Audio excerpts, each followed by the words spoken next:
Hello students, welcome back to my YouTube channel study with botanist. आज का topic है structure of bacteriophage कि जो बैक्टीरियोफेज है उसका स्ट्रक्चर किस तरह है। तो स्ट्रक्चर से पहले हमें ये पता होना चाहिए कि बैक्टीरियोफेज क्या है। बैक्टीरियोफेज हमारे पास एक किस्म का वायरस है। जो बैक्टीरियोफेज का वर्ड है ये निकला है बैक्टीरियो मतलब क्या है बैक्टीरिया, और फेज का मतलब क्या है ईटर। मतलब ये है कि एक ऐसा वायरस जो बैक्टीरिया को ईट करता हो। अब ईट करने का मतलब क्या है? मतलब ये है कि ये जो वायरस है ये बैक्टीरिया सेल के अंदर इंटर हो जाता है और बैक्टीरिया के अंदर ही ये ख़ुद को रिप्लिकेट करता है और बैक्टीरिया को इन्फेक्ट करता है। तो हम कह सकते हैं कि बैक्टीरियोफेज एक किस्म का क्या है, ऑब्लिगेट इंट्रासेलुलर पैरासाइट है। अगर आप लोगों को याद हो, हमने कहा था कि ऑब्लिगेट पैरासाइट ऐसे पैरासाइट होते हैं जो टोटली डिपेंड करते हैं होस्ट पे। तो जो बैक्टीरियोफेज जो वायरस है वो क्या है, ऑब्लिगेट इंट्रासेलुलर पैरासाइट है जो क्या करता है, डेट मल्टीप्लाई इन बैक्टीरिया। मतलब बैक्टीरियोफेज एक ऐसा इंट्रासेलुलर ऑब्लिगेट इंट्रासेलुलर पैरासाइट है जो बैक्टीरिया के अंदर ख़ुद को मल्टीप्लाई करते हैं और बैक्टीरिया को क्या करता है, इन्फेक्ट करता है। अब जो बैक्टीरियोफेज है ये हमारे पास डिफरेंट शेप के और डिफरेंट साइज़ के होते हैं। जितने भी बैक्टीरियोफेज है वो एक दूसरे से क्या है, मुख्तलिफ है साइज़ में और शेप में। तो ओवरऑल अगर हम देखें हमारे पास दो किस्म के टू टाइप्स के बैक्टीरियोफेज होते हैं। एक टाइप है वायरुलेंट फेज और दूसरा है टेम्परेट फेज। ऐसे बैक्टीरियोफेज वायरसेस जो क्या करते हैं, destroy their host as a result of reproduction. ऐसे बैक्टीरियोफेज जो होस्ट को डिस्ट्रॉय करते हैं, होस्ट को किल करते हैं ताकि वो ख़ुद की कॉपी बना सके, ऐसे वायरस को कहते हैं वायरुलेंट फेजेस। इसकी जो एग्जांपल है वो हमारे पास T1, T2, T3 से लेकर T7 तक। और जो T है, T का मतलब है टाइप 1, टाइप 2, इस तरह। इसकी जो बेस्ट एग्जांपल है वो है ये जितनी भी बैक्टीरियोफेज वायरसेस है T1 से लेकर T7 तक, ये जो होस्ट है बैक्टीरिया ज़्यादातर किसको यूज़ करते हैं, ई कोलाई को यूज़ करते हैं। नेक्स्ट देखते हैं जो हमारे पास दूसरा टाइप है वो है टेम्परेट फेजेस। ऐसे फेजेस जो एक्चुअली होस्ट को डिस्ट्रॉय नहीं करते, होस्ट को किल नहीं करते, बल्कि क्या करते हैं, जो होस्ट है उनको ब्रेन वॉश करते हैं। Brainwash their host and take over its machinery but do not actually kill it. लेकिन ये किल नहीं करते। जिस तरह हमारे पास है लैम्डा टाइप जितनी भी बैक्टीरियोफेजेस है ये क्या है, टेम्परेट फेजेस है। अगर हम देखें, हमने कहा कि जो बैक्टीरियोफेजेस है ये डिफरेंट शेप के और डिफरेंट साइज़ के होते हैं।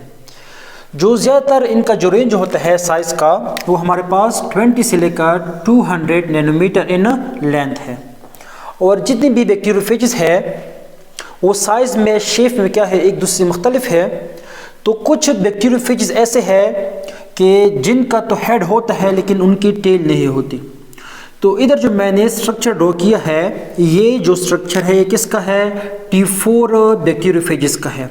अगर हम T4 बैक्टीरियोफेज को इलेक्ट्रॉन माइक्रोस्कोप में देखें तो वो हमें कुछ यूँ नज़र आता है, जिस तरह टेडपोल है जिनका एक हेड होता है और एक टेल होती है। तो आइए देखते हैं जो T4 फेज है इनका स्ट्रक्चर किस तरह है।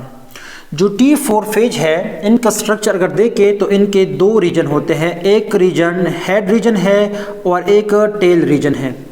ये जो मैंने ड्रॉ किया है ये क्या है, हेड रीजन है।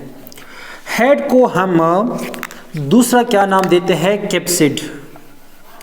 और कैप्सिड जो है ये मिलकर बना है प्रोटीन से।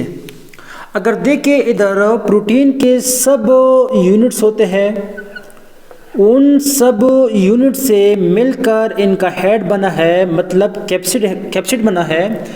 इन स्मॉल यूनिट को हम कहते हैं, इनको कहते हैं कैप्सोमर। तो मतलब क्या हुआ कि जो प्रोटीन के सब यूनिट्स है कैप्सोमर, मुख्तलिफ कैप्सोमर मिल के क्या बनाता है, हेड बनाता है, कैप्सिड बनाता है।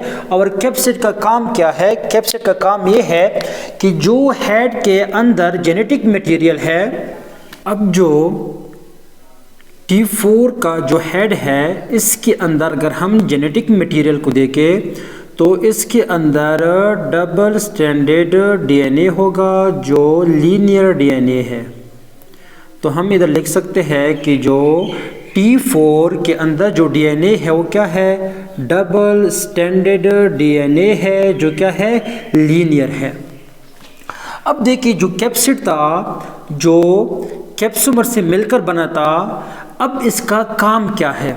कैप्सिड का काम ये है कि जो हेड के अंदर जेनेटिक मटेरियल है, डीएनए है, इनकी हिफाजत का काम कौन करता है? कैप्सिड करता है। अब हेड के नीचे अगर देखें इधर एक नेक रीजन होगा। नेक रीजन का काम क्या है कि ये हेड और टेल को आपस में जोड़े रखता है। नेक रीजन के नीचे एक शीत है। क्या है? शीत। इस शीत के अंदर एक क्या है? हॉलो ट्यूब है। Hollow tube. अब इस हॉलो ट्यूब का क्या काम है? जब ये बैक्टीरियोफेज किसी बैक्टीरिया के सरफेस पे बैठ जाता है तो क्या करता है? ये इन्फेक्शन के दौरान जो जेनेटिक मटेरियल है वो होस्ट के अंदर पास करता है, इंटर करता है। अब जो हेड के अंदर जो जेनेटिक मटेरियल है ये इस हॉलो ट्यूब से होकर गुजरता है। तो हॉलो ट्यूब का क्या काम है? ड्यूरिंग इन्फेक्शन जो डीएनए है ये हॉलो ट्यूब के ज़रिए से ही पास हो जाता है और इंटर हो जाता है होस्ट में। अब हॉलो ट्यूब के एंड पे इधर हमें एक बेस प्लेट देखने को मिलता है, बेस प्लेट। और बेस प्लेट के नीचे होते हैं स्पाइक्स या बेस पिन्स भी हम इसे कहते हैं।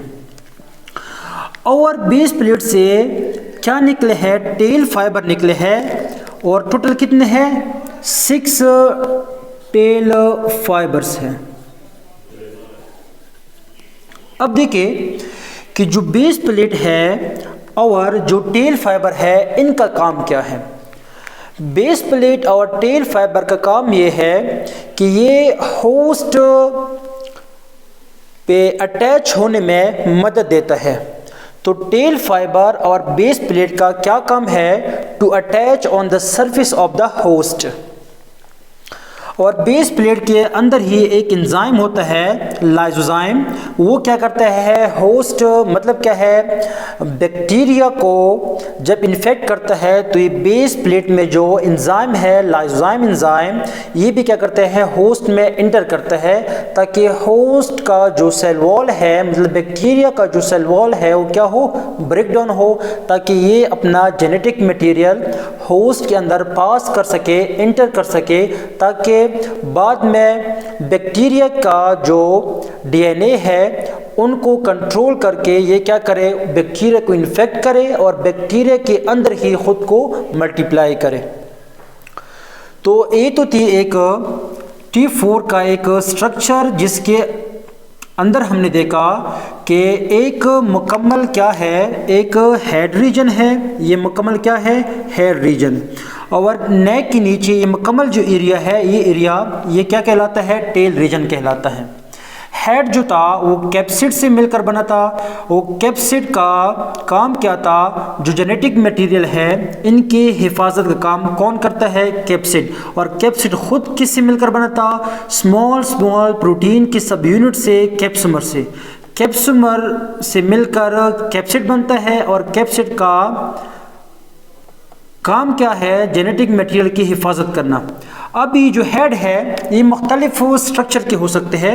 ये जो हेड है हेक्सागोनल स्ट्रक्चर है, कुछ जो बैक्टीरियोफेजेस है वो फिलामेंटस होते हैं और कुछ जो है वो क्या होते हैं? आइकोसाहेड्रल होते हैं। आइकोसाहेड्रल